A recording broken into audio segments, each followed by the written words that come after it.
We are in the middle of this fast-moving development in Still this San area. As you Fernando. can see, the Global Plaza, Correct. also the our 14 hectares, and initially tagged as our mixed-use Mixed type. In the use. future, Parang township ba yan, no, sir? it may be. It may be. Oh.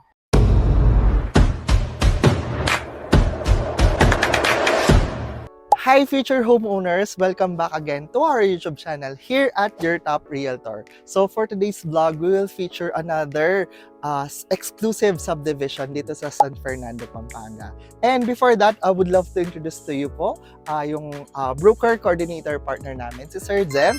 Hi Sir Jem! Say hi to our vlog. Hello. So, ayan, nandito tayo ngayon sa newest and new launch project natin na Montana Glades. Ayan sir, sino ba yung developer behind our project right now?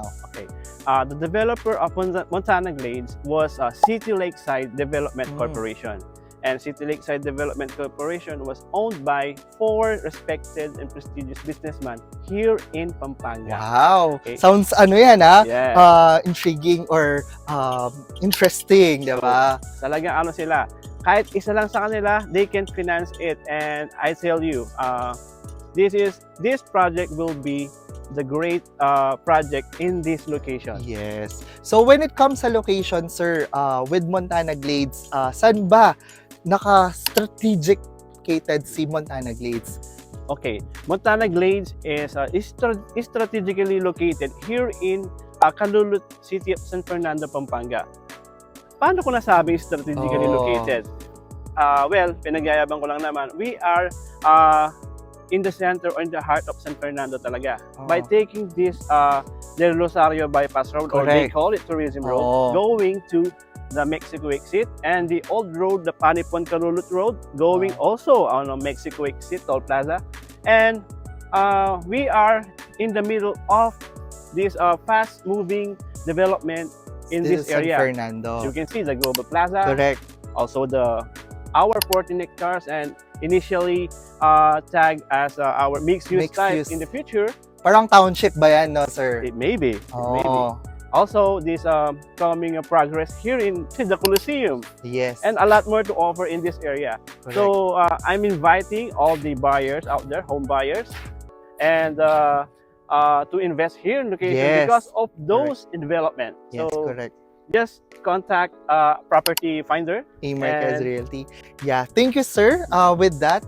Yun nga, for sharing yung mga ongoing and mga future developments pa dito, no. But as of the moment, we're into the phase 1 pa lang, no, which I believe it has a 6.1 hectare development, right? Yes. So actually nandito kami sa site ngayon, no, despite mainit, we will going to show you around yung ongoing development. Ayan, we have mga signages already na nakalagay dito, no. So we have started dun sa medyo bandang likod part.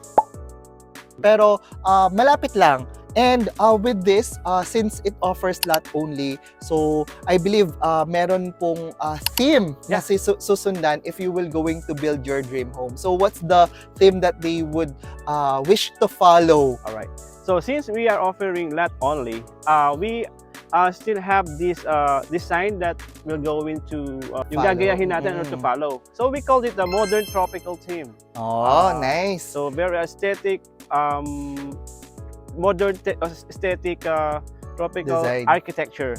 So very minimalist lang na. And more on nature. Nature. Oo. Ganun po siya. And of course, sa subdivision, hindi nawawala yung mga amenities. So, we have also mga lovely amenities dito na, sir. Like swimming pool. Swimming pool.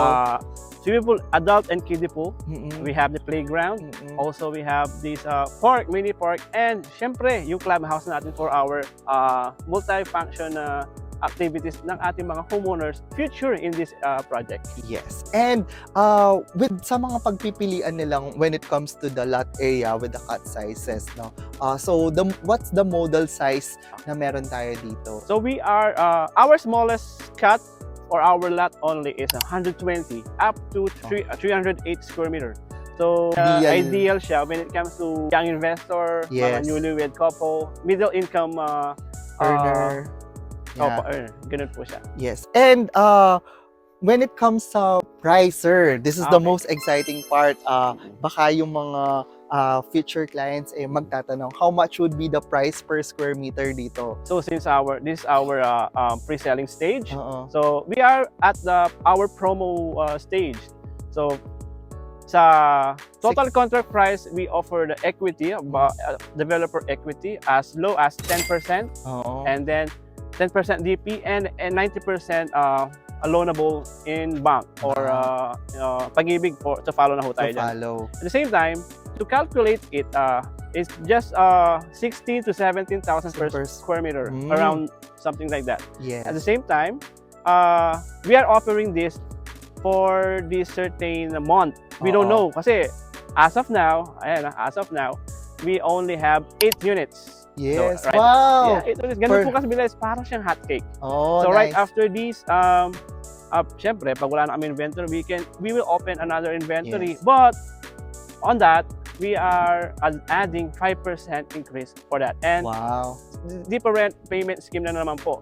So if I were you, just contact Property Finder. Yes. Just secure your location and that promo on this specific month. Yes. So again, thank you so much for sharing, no, Sir Jem. And we're so excited to again share this opportunity to invest dito po sa lot only na ino-offer natin, no. So it's very right timing to position yourself habang we still have our promo that you have shared. So yun, maganda, and we are so excited na I hope you could grab this opportunity. So for more information or details about this project, feel free to contact us. And don't forget to comment or subscribe to our YouTube channel so that you will get notified whenever we release new video. So again, thank you so much and see you. And ipapakita din natin yung scale model, no, para at least they could have an idea kung paano yung site development plan natin. So see you on our next vlog. Bye for now. So nandito tayo ngayon sa site development plan ng Montana Glades. So, we will be showing you around yung 6.1 hectare development. So, dito sa portion na to, this is the Montana views. And then, dito sa portion na to, ito naman sa Montana Strand. And ito yung Montana Glades. Ayan. So, dito sa phase 1 na to, meron tayong clubhouse, of course, yung amenities niya, part of the amenities, and also have the swimming pool, the basketball court, and yung sa open spaces niya. Okay? So, ito yung pinaka-main entrance niya. Ayan. So, you have the rotunda here.